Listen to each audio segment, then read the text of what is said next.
No, so jewelry started about 80 years ago. Today I am joined by someone who's redefining luxury living in Mumbai, Mr. Mahesh Jagwani, Notandas Realty. जब नोतनदास jeweller इतना अच्छे से चल रहा था, real estate में आने की क्या जरूरत पड़ी आपको ऐसे? So our major focus markets are Bandra, Khar, Santa Cruz, Juhu. We'll be talking about his real estate journey, the challenges of entering Mumbai real estate redevelopment scene, his signature style design, and what truly defines luxury in today's world. The most surprising request you would have ever received from a home buyer. Crazy demands that I've got is, okay, put microwave for us, put oven for us, put dishwasher Give us for us. furnished. TV and all. What if I would, and I'll put a 32-inch TV and they'll be like, I wanted a 65, and then they're going to go abuse the developer only again that your TV is small. So Also, this episode is powered by Kalpataru Doors and Plywood, India's #1 door manufacturing brand. And now, let's dive into the incredible journey of Mr. Mahesh Jagwani. So hi Harsh, welcome to my show called Spotlight with Chirag. One Sindhi brother meeting another. How are you feeling? सब बढ़िया किया है? सब ठीक. So अच्छा, चलो बढ़िया है. Hindi after long. Yeah. So Harsh, like nobody in Mumbai, like अगर मैं बात करूँ तो everybody would know what Notandas jeweler is. पूरे मुंबई में आप छाए हुए हो. जब भी कोई नूतनदास की बात किया सबसे पहले नूतनदास ज्वेलर स्ट्राइक करता है. नूतनदास ज्वेलर इतना अच्छा चल रहा था आपका. Why you came in to real estate, मतलब क्या ज़रूरत पड़ गई रियल स्टेट में आने की?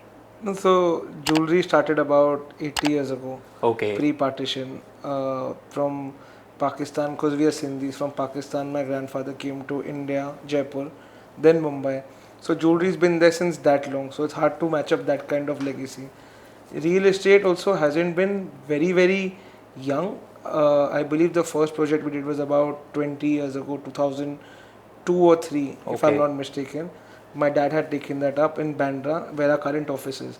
That was also built out of his own need. He needed a showroom in Bandra for jewelry, and वो time पे he couldn't find a showroom, तो ये plot मिल रहा था, and that time real estate was very, very different compared to how it is now.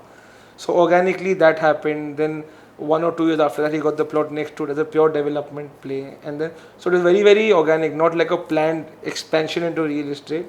Over the last 4 or 5 years, we've been doing a more conscious kind of a larger footprint in real estate. So that is where the whole growth journey started, and you can see a lot more projects currently.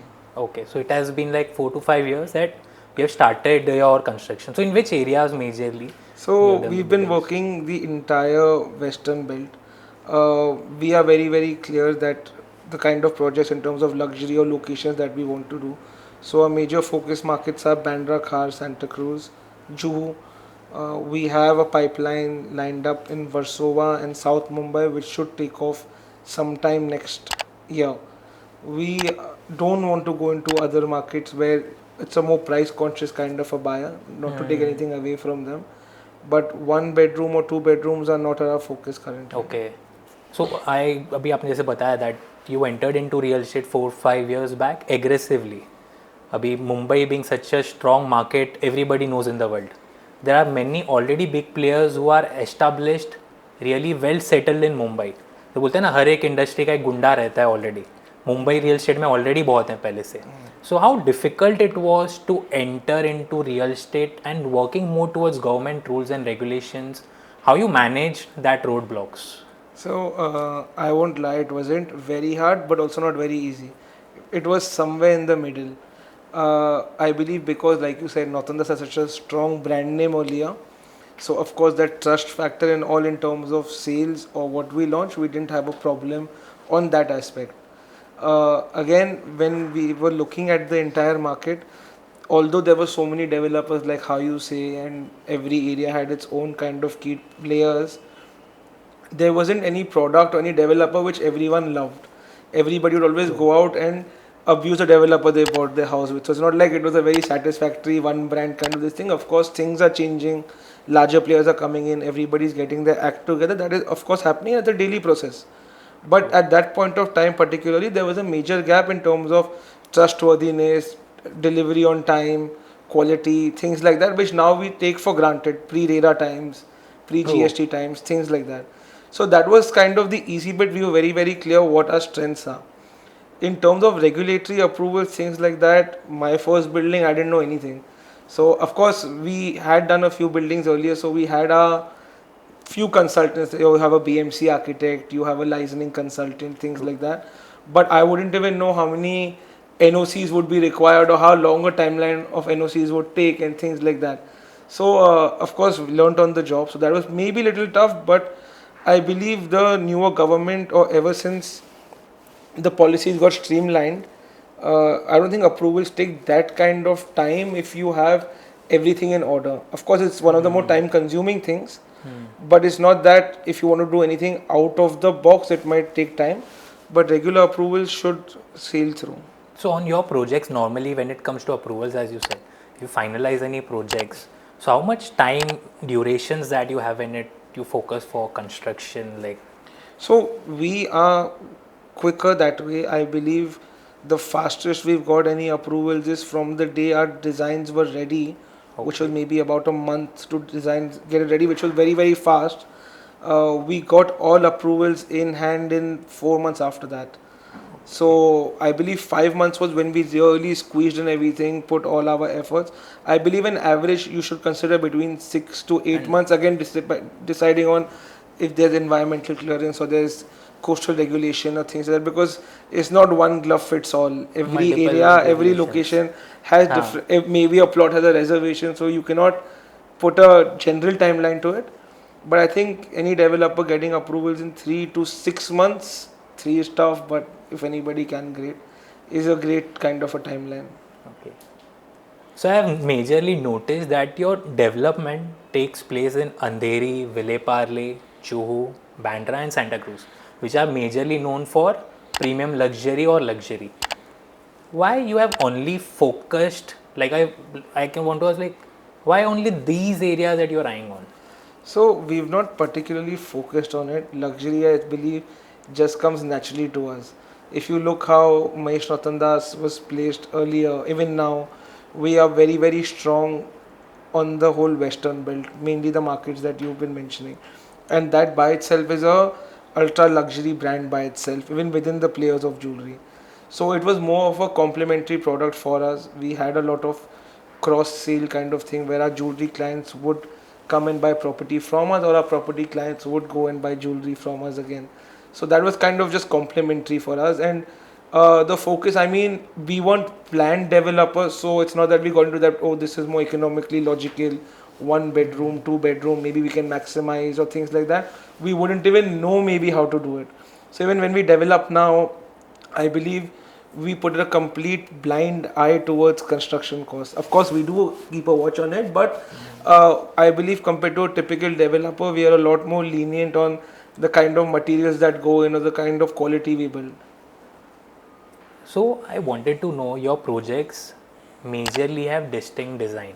How does the planning of structure, layout, designing takes places at Notandas Reality? So I think the heart of every project is the architect of that project. I would say developer, but we can't take all the credit. So I think that's where the heart of the project is. We've been lucky to align with great minds. We have Seema Puri, we have Ahmed Hanukar, Talati Pantaki. They've all been designing buildings for us. They themselves put in a lot of passion into the building. I think the other side of it also comes from the developer based on what brief they give the architect, because they can only output what input they get. So when we start, we do a deep understanding of what the client wants in a particular project for that particular location. It's not that one size fits all again. So in one particular project, how can we bring in the neighborhood, what is lacking in that particular market or the next competing building or the next door building, what clients are looking for. That's where we start. Then of course aesthetics, a concept comes out, architect pulls out a concept, we make a lot of changes. In India, you have to be vastu compliant, you need to do multiple things to make it uh, launch ready or client friendly, if you might say. So it's a eventual process. I mean, unlike the larger players, we keep looking at our plans every day. We keep looking at the building designs every day. So even when the building is maybe, if we're doing a 20-story building and it's 8 floors up, we still make changes. I think many of the boutique developers have the liberty to do it like us. I think once you're larger, then with the whole kind of SOP and going through multiple layers, if the GFC is made, it's made. If a project is 3 years and in 1 year we get a better idea while it's under construction, we still make that change. So we still try to tweak it wherever we can. I think that's a major difference between a amazing project and a very very good project. And this also helps you when it comes to any customer who is coming to buy a property. So, do you guys genuinely explain them कि मेरे different building क्यों है design wise and all? या generally club house है, gym है, इस तरीके पे आपके projects sell हो जाते So हैं? I believe based on the projects we've delivered, the company has got quite a bit of goodwill and reputation from clients in terms of what we are going to build. Earlier, yeah, for the first few buildings, they would think that okay, they're showing this. Are they going to make it or not? Does it make sense or not? Why are they charging me a 5 to 7 to 10,000 rupee premium or a 20% higher compared to other people in the market? But I think once you cross all those barriers and you consistently keep delivering something above market or something that people haven't seen, then your brand reputation kind of gets aligned with that thought process. See, in Mumbai, redevelopment is very competitive. What challenges you face when it comes to society redevelopment? So I believe I'm one of the unluckiest developers in redevelopment. Okay. We currently have about 9 projects running. From 9, maybe about 2 must be a redevelopment, and the other 7 are either greenfield or joint developments with Okay. owners. Uh, of course, an acquisition and redevelopment is a lot more harder, I think. Definitely requires lesser capital. So on a business spreadsheet kind of a thing, it is a lot more lucrative and a lot more smarter. Now we have no option because of Bombay's scarce of land and things like that. So of course redevelopment is the only option. We have a few in the pipeline. I believe the biggest challenge I find in redevelopment is the time period, right? Because if I am looking at a project now, if I'm analyzing a project now, and going forward with it, if it's a green field, we can wrap up the land title purchase maybe in about 90 days to 120 days. Now if I'm in a redevelopment, there's first one meeting, second meeting, then a PMC comes in, then tendering goes out, and then you put in an offer, then there's about 10 developers, 10 become 5, 5 become 3, then once final. Till the time you finish this entire rung of process that is there, you're already a year into the project. You've been chosen as the preferred developer now. Then you start making plans, approvals, things like that. From the day you first meet a society till the time you actually hit the first nail into the building, it's about 2 years most of the time. I've seen projects that have been not enough hours, but I've seen the timeline to be 4 years, 4.5 years also. But that kind of not messes up, but you can't predict your kind of business model or when it's going to start or when it's not, right? I think that's the major challenge, not for us, even for other developers in the redevelopment space. Other than that, I think it's a great space to be in. We are going more aggressive in it based on how we've been bidding with societies. A lot of them have come our way, so we are happy in that sense, but we are very very conscious as well.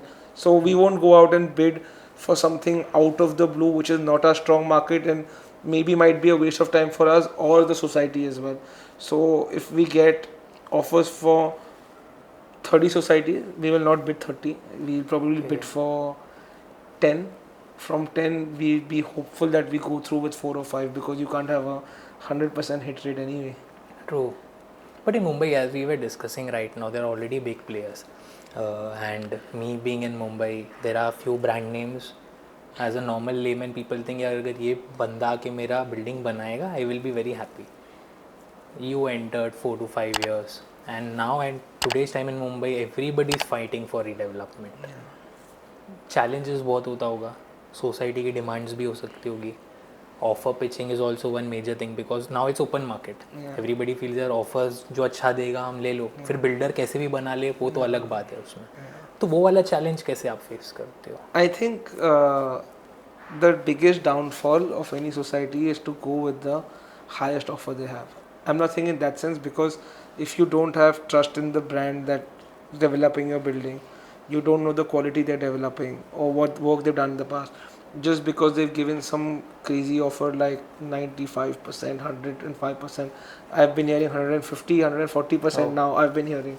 So if you're going in that kind of a mindset, then it is a possibility that if the market turns slightly or if the margins don't make sense, you executed your DA, that same developer might come back to renegotiate with you because you're stuck into a jam, or it'll just be in the limbo and just be staying there till he figures out what to do, right?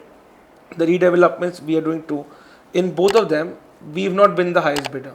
Okay. The highest bid was maybe 4 or 5% higher than us. I'm not saying it was a major difference, but So, then the societies were educated enough and they understood, and we tried to explain to them that this money is not what we want to take home. There's a basic bare minimum requirement that we want to put into the building, and the minute I give you this 5%, the quality will not match what our other buildings or what our entire company portfolio has. true.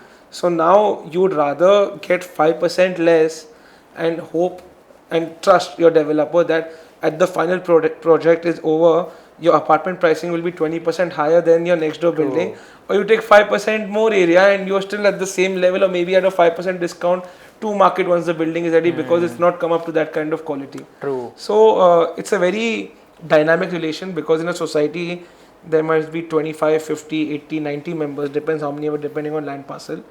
But everybody can't be on the same page. But you can pretty much, most developers, I believe now, in the first 2 or 3 meetings with the society can judge the mentality of the members. It's not True. everyone's the same, but you can judge that are they going more for quality or they just want maximum area at whatever kind of a cost or at whatever developer, things like that. Are there any like funny demands या कुछ ऐसा demand आता है society की Of course, तरफ से? society, I mean, ask for whatever they can think of. Okay. It needs to make business sense. So crazy demands that I've got is, okay, put microwave for us, put oven Okay. for us, put dishwasher Give us for us. furnished. Furniture is fine. We do marble, we'll do Okay. everything. We do HVAC or whatever. But your white goods and TV and all, what if I went and I'll put a 32-inch TV and they'll be like, I wanted a 65 inch, then they're going to go abuse a developer only again that your TV is small. So और TV by chance एक दिन बंद पड़ा तो आप okay तो ये कर देंगे then they won't, they won't abuse Sony, they'll abuse they'll abuse you नकली टीवी लगा के दे दिया. So redevelopment often involves multiple stakeholders. How do you manage fights? Yeah, you're also into real estate. You will have your other colleagues who are also bidding for the same project. So how that interaction happens between you colleagues guys? come competitors, True. come friends. No, we've been lucky that way. Also, I think I'm a lot more patient as a person. So I'm aggressive, but when it's acquisition or things like that, I'm patient, and it's not that we're going all guns blaring and taking anything at whatever price. I believe over the last few redevelopments, maybe the last 2 or 3 or 4, maybe we've reached a certain threshold, and it kind of became like a bidding war between 2 or 3 developers, and after a certain point we pulled back. Now I don't know if it's right or wrong. I don't know what Excel sheet or spreadsheet were they looking at. Mine didn't make sense. So I believe this has been happening since the last 3 to 6 months for us, that whatever we've been bidding for, something comes in so much higher and it doesn't make business sense for us. So we'd rather wait and take one good project or two than go out and bid 5 and get 5 and then think what we have to do or how do make the numbers sense, So that is where we are at today. So we've not gone into any bidding war till now in redevelopment. Do you want to say that name in camera? No. I said no. Colleagues come, friends come. Also, like if you, there are few times that you feel like I need this project, left, right, center, पूरी मेहनत कर लूँगा मैं, but ये project मेरे को चाहिए ही चाहिए. So any tricky redevelopment deal for which project that you felt, yeah, I need this project anyhow? I've never come across a project like that, and I hope I don't. Okay. Because that's when your judgment gets clouded and True. you might take some brash calls. We love our work, we love the building that we're building, but I believe in Bombay the one thing that you can't change is acquisition cost, and True. the market it is. Other markets work in a very different manner. the major cost impact in a city like Mumbai is at what valuation or at what pricing do you acquire a project. If that goes wrong, whatever cost cutting you do, whatever government policy comes, you will not make money on the project because that is your highest cost as such. True. So I think we are the most conscious on that.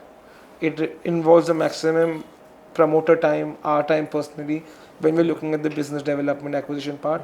Once that is done on the construction and premium front, it's not going to move the needle that much, even if you overspend or if you underspend or if any policy changes. True. You said about construction, just one thing, this might be a very small thing to discuss. So I've been crossing Juhu. There's a hotel Sea Princess and just uske opposite पे you have your own project. Normally I have seen every builders who is taking up a project, blue color का shutter लगा के cover कर देता है and they put their brand name. Your shutter itself is very colorful. Why? What is that like? No, so on-site branding, we love our plots. Coincidentally, most of them have been on main roads and a lot of eyeballs. We've seen other developers buy billboards all over the city, spending 1, 2, 3 crores on marketing. This is a free billboard for us, right? And it's a high traffic zone. So I believe we were the first developers to put up a video wall about 4 years ago at the building facade when it was under construction. Yes. Now I see it everywhere, which is good. It's a sign of approval that other people are doing this. True. Then you were like, what do we do next? Most developers then plaster the brand name largely, that whichever name or whatever, this is our project. We went on a more creative front. We went into more kind of design and art. Coincidentally, in a similar area, suppose only in Juhu, simultaneously 4 projects began together. Bandra about 4 started together. We kept the facade the same for all of them. So I believe it got a lot more eyeballs because in the time of about 3 to 4 months, people saw it everywhere they went because so much construction started together at one point of time. And also we were very, very subtle, very clean. Not, of course, focus was that it's our project, but if it's a maybe ratio wise, the name would be probably on 10% of the facade, just part of the design. It's not that we are plastering our name and doing an end-to-end kind of marketing branding. True. So you actually have to wait. You'll actually wait to look at what this facade is, then actually look into what developer it is after that, not seeing just the name plastered and drive by. So now we move majorly focus more towards redevelopment, आपके बारे में जाना, jewellers की industry के बारे में जाना, आपका एक्विजिशन जाना. Now building is constructed. How Notandas Realty has a sales process? How you identify that he is my genuine customer or no? So we, compared to typical developers, don't sell to investors. We are not very investor friendly as developers. Okay. Our pricing is usually linked to the end consumer as such. That's where we price our products at. Even if an investor comes, there's very little room as a margin. It will maybe be just as a rental kind of a model if they want to buy something. It's just organic, I think. We get a lot more inquiries. It's more kind of pull marketing than push. So we've never got telecallers. We never got, of course, SEO and all has become basic. But we do a lot of branding. We don't do a lot of marketing. So you'll never know what kind of flow plans do we have, know what kind of building elevation we still put out there, but what is the master layout, things like that. Only if a client is genuinely interested, our sales team is there, they'll give a presentation. They might come to your house and your office and give you a presentation because that's the ticket size. We don't have those many units to sell, and even the ticket price is high. So I think today, from everything we're developing today under construction, our lowest ticket size must be about 14 crores plus taxes, plus GST, plus that is not stamp lowest, duty in our entire portfolio. Okay. So I think earlier it was somewhere around the 9 to 10 crore bracket, and now I think post COVID, now since it's all escalated, prices have gone higher, and people want larger units in terms of apartments and office spaces. Our average sizing has also become larger. Average pricing has also become slightly higher. So now for that kind of a clientele, they do require service. So hence it's not push marketing, it's pull. We'll give them all the comfort. We'll do the presentations and things like that as per their convenience, but it's not out there with channel partners, things like that. Even if a channel partner is pitching a particular project of ours to a client and calling maybe for some marketing collaterals, maybe like amenity list or things, they'll first ask them the profile Then we'll decide whether we want to send the material or not. Your projects are majorly in key areas of Mumbai. So, as a home buyer, they genuinely see clubhouses are more important, like in these areas, because I feel that are more major requirements towards if you see in Thane or if you see belts of New Mumbai, because there are big township, big land areas to construct a big clubhouse. People in these areas, they genuinely see clubhouses, or if you are providing any badminton court or a pickleball court. So let's take the word clubhouse out of the equation. I believe post-COVID and even pre-COVID, buildings I believe need amenities. I personally am a strong believer of that. As per what clients think, at least the amenities in your building should align with your lifestyle. So you need that basic requirement. Today everybody is into fitness. A fitness center is a no-brainer. You don't have to make a clubhouse for that, but a good quality fitness center, because if a building, let's say we'll just take an example of 50 apartment building, right? But not very large, not very small, somewhere in the mid Yes. segment. Now if 50 apartments are in a building, at least 40 of them, maybe one member uses the gym every day, True. maybe in a neighborhood gym or some kind of the other activity. So of course they want that convenience in their building. What if they skip it? If they want to go out for their trainer is one thing, but if they skip one day or they don't have enough time or they want to just, they have that facility in the building. Something, let's say like a swimming pool. 50 apartments, now there are kids. If you're moving in, let's say from a Chembur to a Bandra True. or a Lokhandwala to a Bandra, what swimming pools do you have in this vicinity if you're not a member of a gymkhana or wherever? Where would your kids eventually learn swimming? Either you're going out and buying a 1.5 crore membership with filling up a form, getting a profile, waiting in line, and getting that kind of membership. You have that facility in your building. We are looking at meeting spaces now. So it looks in Okay. terms of, forget it that you would, is it required in my building or not? Look at from a perspective, are you going to use this facility at least 10 times a year? True. If you as a member, I think people use up the facilities in our buildings a lot more than 10. But even if you're going to use it 10 times, at least you have it in your building to use it than actually making a plan to go somewhere and do it. So of course fitness centers are used a lot more, maybe 5 times a week. Yes. And if you give a good quality one, then why will someone go out? If you're just giving it for a namesake basis, if I'm giving a 15 feet long plunge pool, they call it now, or if I'm giving a symbolic gym with only one treadmill and one cycle, nobody's going to use it. Nobody is going to use it. But if you're giving it more than the expectation, why won't they use it? Why will they go somewhere out? Because this is more private. Yes. This is better maintained. Of course, as developers in our projects, we spend more and so the quality is higher. True. So then why wouldn't people use it? So conversations are going great till now. बहुत कुछ समझने मिला about your projects, the design, the layout that you guys make. Also, you're thinking more towards the customer part. So, few things that I had right now. We talk about your projects, everything we discussed about Notandas Realty. Also, one thing I came to your building, I saw pink Porsche. Yeah. So, why so different color, like as in pink Porsche one, and what is the notable collections of cars that you have? That is my sister's Porsche. Okay. She has another pink G wagon as well. Okay. I think maybe the first one in India. So I am fond of cars. Okay. Not particularly fond of coloring them different colors that my Okay. sister likes. So most of her cars are fancy in that sense. But yeah, so basically what all guys generally would like. So cars, I'm fond of watches as well. Okay. So, any new car that you are planning to buy soon? I just bought one about a few months ago. The Mercedes SL Okay. AMG. So Okay. I like that brand. So a lot of Mercedes. You even go for racing? Yeah, I was actually last weekend. I was Okay. in Chennai. We won the racetrack. So not that often, but Whenever you get time. So, other than this example, if work-wise you are majorly busy from day till night, whenever you are free, what are few things that you like to do? Where people can find I you? actually, honestly enjoy my work quite a bit. So if Okay. they were making a plan to tell me to do something else at work, I'd Okay. rather do that. But other than that, you'll probably see me at home. I'm more of a homebody during the week. Okay. Probably get out once or twice a week to meet friends, catch up. Nothing hectic, but just to catch up and know what everyone's up to. Okay. So, you're a party animal, core. No, I was when I was younger, not Okay. anymore.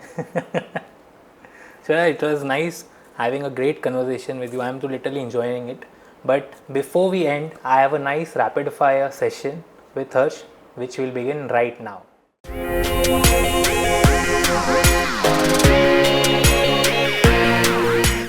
So, Harsh, here we begin the rapid fire round. First one, a car you'd never sell from your collection. My G63. Okay, why so? I don't know. I really wanted it as a child, Okay, and then got it after a few years, and I still love it when I drive it. It's still, I think, one of the best cars I have okay, in our collection. okay. One luxury item you bought that was totally worth it. One luxury item. I don't think of it in that manner in general. Okay. I keep forgetting things in every You 2-3 keep months buying, be after. buying everything. पसंद आया ले लो. No, but I don't value it that much also. Maybe I don't know if it's a good or bad thing, but Okay. it's more of that euphoria when you're just That you buying it want at that point of time. True. The most surprising request you would have ever received from a home buyer. Oh, I get many funny requests. Somebody Okay. asked me, can I move this window 5 feet on the side? Somebody asked me, can I make a hole on top? I get the most random Okay. requests. We try to incorporate whatever we can, but most of them are actually some of them Bizarre. are ridiculous. They are my clients, so I can't say all of them. You They'll can know say who they that. are. Huh. A habit from your jewelry days that still helps you in real estate. Uh, I think customer service Okay. because jewelry was retail facing, and I believe in the past many clients have not had great experiences with developers. True. I think every single one of my client has my number on their phone. Okay. They normally don't call me, but they know it as a backup that if we want to reach out to the developer directly, we can call him. So I think that kind of gives the client immense comfort. I'm into this industry. मैंने ऐसा कभी किसी से सुना नहीं है. People say यार मेरी टीम बैठी है संभाल लेगी. No, they do it and they are very good. But I myself share my number with them that if they're not Okay. handling it, you can call me. Don't worry. Okay, बहुत अच्छा है. A moment in your career that felt like I finally arrived. I think, like you were discussing earlier in the podcast, when I started off aggressively in real estate, we would go out for redevelopments and things like that.